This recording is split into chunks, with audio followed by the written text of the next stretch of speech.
परमेश्वर के सामने समर्पण करो। पहला शमूएल उसका 7 बाब उसकी 5 और 6 आयत में यूं लिखा है, फिर शमूएल ने कहा, सब इजराइलियों को मिस्पा में इकट्ठा करो और मैं तुम्हारे लिए यहोवा से प्रार्थना करूंगा।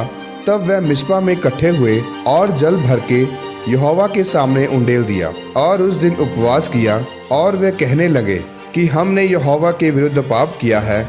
और शमूएल ने मिस्पा में इजराइलियों का न्याय किया। मेरे प्रियो, बाइबल में लिखा है कि फलिस्ती लोग इजराइलियों को बहुत सताते थे, उन्हें दुखी करते थे।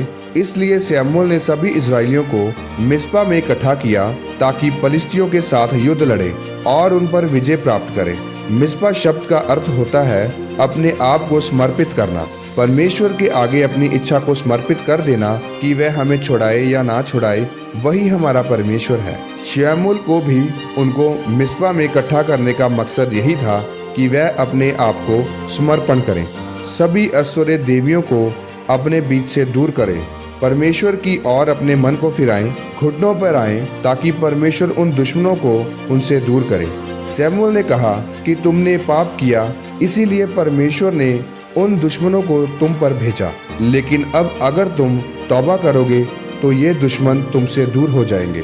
बाइबल में लिखा है कि मिस्पा में सभी इजराइलियों ने उपवास के साथ अपने पापों से तौबा की। इसी तरह से अगर आप भी अपने पापों से तौबा करेंगे, अपने आप को परमेश्वर के आगे समर्पित करेंगे, तो परमेश्वर आपको भी माफ करेगा और आपको आशीषित करेगा। तब आपका दुश्मन, चाहे आपकी गरीबी हो, चाहे दुष्ट आत्मा हो, चाहे वह श्राप हो, परमेश्वर इन सभी चीजों पर आपको विजय दिलाएगा। मिस्पा में इजराइलियों ने अपने आप को समर्पण किया, तब परमेश्वर ने उनको फलिस्तियों पर विजय दिलाई। लिखा है कि तब शमूएल ने शेम और मिस्पा के बीच में एक पत्थर रखा, जिसको उसने अबनेजर का नाम दिया, जिसका मतलब है सहायता का पत्थर।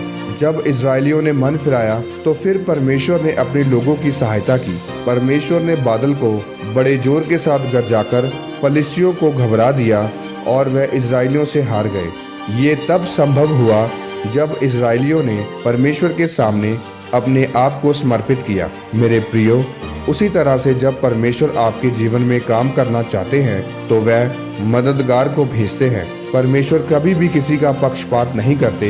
अगर आप परमेश्वर के साथ पवित्रताई में चलने का प्रण करते हैं तो परमेश्वर आपके जीवन में, आपके परिवार में आपको ऊंचा और आशीषित करते हैं।